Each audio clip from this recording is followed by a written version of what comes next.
companheiras, sim, companheiros, um show de gols nesse Sport Center. Inclusive, você viu aí a derrota do River Plate. Cadê o River Plate? Perdeu em casa para o Banfield. E uma reportagem especial e emocionante sobre os autistas alvinegros. Uma campanha que o Corinthians vem fazendo em seu estádio, que é bem legal. Vamos lá com o Elton Serra, o comentarista deste Sport Center. E aí, meu amigo, tudo bem? Boa noite. Boa noite, Edu. Boa noite a todas e todos os fãs de esportes. Pode ser bom dia também, né? Já estamos na madrugada e o torcedor do Flamengo muito feliz aí voltando para casa com mais uma final de Copa do Brasil, né, Edu? Chegando aí a mais uma final, só tem menos finais, inclusive, do que o Cruzeiro. Vai tentar seu quarto título na sua oitava final. E não foi tão tranquilo como se imaginava, mas o primeiro jogo determinou muita coisa que aconteceu nesse segundo no Maracanã. Vamos desenvolver o tema, e é interessante também lembrar, Elton e fã de esporte, que essa geração tão vitoriosa do Flamengo ainda não tinha uma decisão de Copa do Brasil, agora tem. O Flamengo voltou a vencer o São Paulo, desta vez no Maracanã, e está na decisão só esperando o Corinthians ou o Fluminense. O Pedro Henrique Torre, do Maracanã, chega com os destaques da partida. Vai, Pedro! Valeu, Edu. Elton aqui no Maracanã para mais de 60 mil pessoas. O Flamengo confirmou a sua vaga na final. Vitória de 1-0 sobre o São Paulo. Gol de Arrascaeta. Oitava final do Flamengo de Copa do Brasil. Vai decidir contra Fluminense ou Corinthians. O Flamengo busca o tetracampeonato da competição. Um jogo que foi disputado no primeiro tempo. O São Paulo chegou de maneira mais ofensiva, mas o Flamengo de maneira completa repetiu a equipe. Depois de 2 semanas, a equipe das Copas, com todos os seus jogadores que mudaram a chave nessa temporada. E aí uma bela jogada desenhada, a participação de Pedro. O Everton Ribeiro enfiou uma bela bola. E aí o Arrascaeta, de mansinho, fez a bola atravessar a linha e explodir o Maracanã. 1-0 aqui. Então a torcida comemorou bastante. Depois o Gabigol quase fez um golaço de cobertura. O Jandrei impediu esse lance. O Flamengo de ampliar. Foi para o intervalo com essa vantagem de 1-0. Ficaria bem difícil para o São Paulo virar a condição aqui no Maracanã. Então, o segundo tempo terminou também de 1-0 com uma grande festa de toda a torcida. Flamengo classificado para mais uma final de Copa do Brasil, a sua oitava final de Copa do Brasil. Depois da partida, ouvimos aqui no Maracanã os astros do espetáculo e a gente ouve todos eles agora. Nós imaginávamos uma melhoria da equipe num todo. Não esperávamos que tudo acontecesse de uma maneira tão rápida. Para mim, os números são importantes, mas mais importante é a possibilidade de estarmos em 2 finais.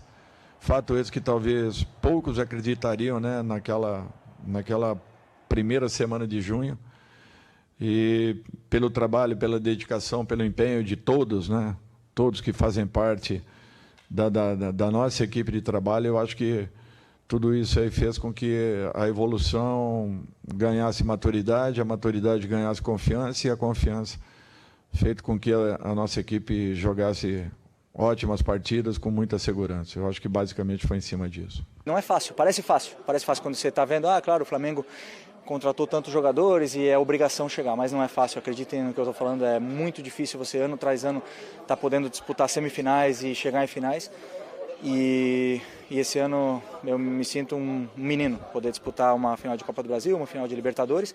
E quando acabar a temporada e quando acabar tudo, obviamente que com mais de 800 jogos como profissional, a decisão ela é uma decisão muito fácil, muito tranquila. E isso vai ser resolvido da melhor maneira. Portanto, agora, no momento, só passa o Fluminense na minha cabeça. Agora, Flamengo e São Paulo voltam a campo neste fim de semana pelo Campeonato Brasileiro. O Flamengo tem o Fla-Flu aqui mesmo no Maracanã, domingo à tarde. Clássico importante pelo torneio nacional, enquanto o São Paulo vai até o Ceará, enfrentar o Ceará fora de casa. Também as equipes têm as atenções voltadas para as competições sul-americanas. O São Paulo tem a Sul-Americana no início de outubro. Confronto com o Del Valle, enquanto o Flamengo enfrenta o Atlético Paranaense, a decisão da Libertadores, dia 29 de outubro, em Guayaquil. Eu volto com vocês. É isso, obrigado, Pedro. São 2 finalistas sul-americanos, né? No caso, o Flamengo da Libertadores, o São Paulo da Sul-Americana. E o Flamengo volta a uma final de Copa do Brasil, o que não acontecia desde 2017, quando perdeu para o Cruzeiro nos pênaltis. é o que faltava para essa geração e a classificação veio de uma forma tranquila. Num bom jogo, né, Elton? Edu, e só complementando o que você falou, o Flamengo chega também à final da Libertadores no mesmo ano que disputa a final da Copa do Brasil. O Palmeiras chegou em 2020, ganhou os dois torneios, e o Grêmio em 95, né, foi campeão da Libertadores, mas perdeu a Copa do Brasil para o Corinthians. Então, é o terceiro time que consegue chegar nas duas finais de competições no mesmo ano. E chegou com muitos méritos, né? Uma equipe que já tinha consolidado um bom resultado na ida. Na volta, a gente viu um time que, por mais que o São Paulo tivesse mais a bola nos primeiros 20 minutos, por mais que o São Paulo até tenha criado algumas oportunidades, né? O Santos bateu roupa logo num chute do Igor Vinícius nos primeiros minutos. O São Paulo se atirou com essa formação num 4-4-2, abrindo o Alisson e o Patrick para tentar explorar as costas dos laterais do Flamengo, mas o Flamengo suportou bem essa pressão inicial do São Paulo e conseguiu fazer algo que esse time consegue fazer muito bem, né? Atrair a marcação para a linha de volantes, o Pedro saindo mais da área e abrindo espaço para a entrada do Arrascaeta, para a entrada do Everton Ribeiro. O Pedro já tinha feito um gol ali que acabou sendo anulado, né? Que ele estava em impedimento, mas com o Arrascaeta também dentro da área para receber ali um passe em profundidade do Gabriel. E depois o Everton Ribeiro deu esse passe aí para o Arrascaeta fazer o gol da vitória do Flamengo. Então, foi um time que conseguiu encontrar soluções para passar pelo sistema defensivo do São Paulo. E no segundo tempo, talvez até tenha tirado o pé. Não tirado o pé a ponto de negligenciar o jogo, mas diminuiu sua rotação, controlou o jogo ali, muitas vezes através do espaço. O São Paulo continuou tendo mais a bola, continuou finalizando mais, mas o São Paulo também esbarrou, né, num banco de reservas que não consegue elevar o patamar da equipe, coisa que o Flamengo tem muito bem, e isso funcionou também na Copa do Brasil. Entrou Vidal, deu um controle maior no meio-campo, entrou Cebolinha, deu pouco mais de velocidade para o Flamengo respirar no campo de ataque. O time conseguiu se controlar muito bem ali também através do seu meio-campo, mesmo com a saída de jogadores que estavam mais desgastados, né? O caso do Thiago Maia, que fez mais uma boa partida, o João Gomes também, que foi muito bem. São Paulo olha para o banco, não tem jogadores que possam mudar a história. Finalizou mais, foi um time que até nos dois jogos, né, finalizou muito mais que o Flamengo, mas foi uma equipe que se esbarrou nas suas limitações. Acho até que jogou com um pouco de menos peso, né, por ter conquistado uma final da Sul-Americana, né, ter a possibilidade de disputar um título. Talvez o São Paulo tenha jogado um pouco mais leve nesse jogo contra o Flamengo. Tirou um peso realmente que a responsabilidade ficaria muito maior se tivesse sido eliminado pelo Atlético Goianiense na semana passada. Mas não é o suficiente, né? Claro que o torcedor do São Paulo quer muito mais, quer o time disputando os títulos possíveis, mas chegou onde deu para chegar, enfrentando, nesse momento, o clube que tem o melhor elenco do país. Você destacou bem, o São Paulo não ficou ali preso com 3 zagueiros, só se defendendo, foi pro jogo, jogou dignamente, como diz o próprio hino do São Paulo, e ganha aí uma força para o futuro, né? Sai de peito erguido, de peito estufado, de cabeça erguida para os próximos desafios. Daqui a pouco a gente fala mais sobre o São Paulo, mas eu queria, Elton, destacar o Arrascaeta. O que joga esse uruguaio, né? É brincadeira, rapaz. E ele foi decisivo, que golaço que ele fez. E olha só, que importante a atuação dele, já supera o número de gols no Flamengo em relação aos muitos gols que ele fez no Cruzeiro, né? 188 jogos no Cruzeiro, isso ele ainda não alcançou no Flamengo, faltam 2. Fez 51 gols já contra 50 da era da Raposa. Ele levou 186 jogos para fazer 50 gols com a camisa do Cruzeiro, que é a mesma marca que ele tem atualmente no Flamengo. João Gomes, a gente podia destacar outros jogadores também. O Davi Luiz fez uma partidaça, mas esse Arrascaeta, rapaz, o que ele é importante para o Flamengo, né? E ele já tinha atingido a marca de 100 gols no futebol brasileiro, né?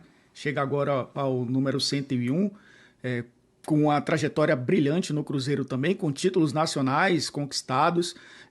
Eu acho que já entra na galeria dos maiores estrangeiros que atuaram no futebol brasileiro em toda a história, né, Edu? Acho que isso não se discute em termos de títulos, representatividade para as torcidas, né? Tanto para a do Cruzeiro quanto principalmente para a do Flamengo. Ele é o grande destaque dessa equipe do Flamengo, é um jogador muito regular. É isso, o São Paulo com 55% de posse de bola no jogo, mas no placar agregado acabou eliminado da competição por 4-1, mas jogou, encarou o Flamengo, uma boa partida, não tão boa quanto a do Morumbi, mas fez uma boa partida, graças ao Rogério Ceni, que a gente vai ouvir agora, o técnico tricolor.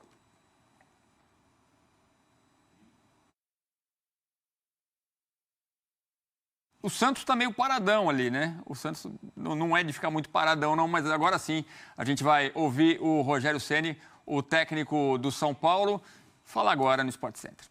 Eu acho que sem a bola nós fizemos um jogo muito bom, correndo riscos, jogando muito mano a mano, Diego e Léo contra Gabigol e Pedro. E é a única maneira que você tem de tentar marcar o Flamengo um pouco à frente e tentar ter alguma chance de gol. Mesmo assim eles controlam bem o jogo com a bola, né? Um time que tem muita qualidade técnica, do meio para trás. Tivemos as nossas oportunidades, tivemos uma bola na trave, no rebote ali do Caleri também. No primeiro tempo, uma pressão boa feita e os primeiros minutos foram muito bons, nós tivemos algumas oportunidades, mas talvez não foi um jogo tão bom quanto no Morumbi, que eu acho que lá sim nós merecíamos um placar melhor. Aquele terceiro gol foi um balde de água fria para a gente. Mas o time competiu bem, marcou como poderia ser feito, se entregou como sempre faz, mas infelizmente nós não conseguimos nem ter tantas oportunidades assim para merecer uma vitória no dia de hoje. As finalizações de hoje elas não foram claras, né? Não foram chances assim, não dá para você contar das... Quantas você falou que foram hoje? Hoje 16. 16, né? Das 16 você teve 3 ou 4 com chances de gol, né? Você gasta muita energia para transpor as linhas do Flamengo, né? Muita energia gasta. E às vezes você não tem o ângulo ideal para fazer. Eu acho que teve algumas finalizações que nós poderíamos ajeitar de maneira melhor. Uma do Patrick, por exemplo, de perna direita, com o Nestor tá de frente com a perna esquerda, pedindo a bola. Então, assim, a gente acho que talvez tem que escolher, às vezes, um pouquinho mais cedo ou um toque a mais para ter uma melhor condição, um melhor ângulo, talvez, um melhor ângulo de finalização, para a gente ter mais sucesso nas nossas finalizações. O jogo do Morumbi, aí tem a bola, você vê, aqui deu na trave, saiu, no Morumbi deu na trave, deu na linha, saiu. E contra um time de tanta qualidade, quando a bola não entra assim, o preço chega. É isso, não pode dar chances. Olha aí os números de finalizações dos dois jogos entre São Paulo e Flamengo. O Tricolor chutou mais, 42-15. Também teve mais chutes certos, 11-7. Mas o rubro-negro foi mais eficaz, 46,7% de chutes certos contra 26%. 7 grandes chances contra 5 e 4-1 em gols marcados, o que leva o Flamengo para a final da Copa do Brasil. Destacar o seguinte, o torcedor são paulino preocupado com como sairia o Jandrei, foi bem o goleiro, fez defesas importantes no Maracanã. E o São Paulo, Elton, mesmo eliminado da Copa do Brasil, está com a vaga na final da Sul-Americana garantida, jogo único, e encarou o Flamengo. Quer dizer, especialmente no primeiro jogo, como destacou o Rogério Ceni, jogou bem. Isso fortalece o São Paulo para o restante da temporada, nitidamente. Final da Sul-Americana e arrancar um pouco mais, subir um pouco na tabela do Brasileirão? Tem 2 semanas e meia agora, né? Mais ou menos, no início de outubro, a final da Sul-Americana. Até lá vai ter que se dedicar agora ao Campeonato Brasileiro.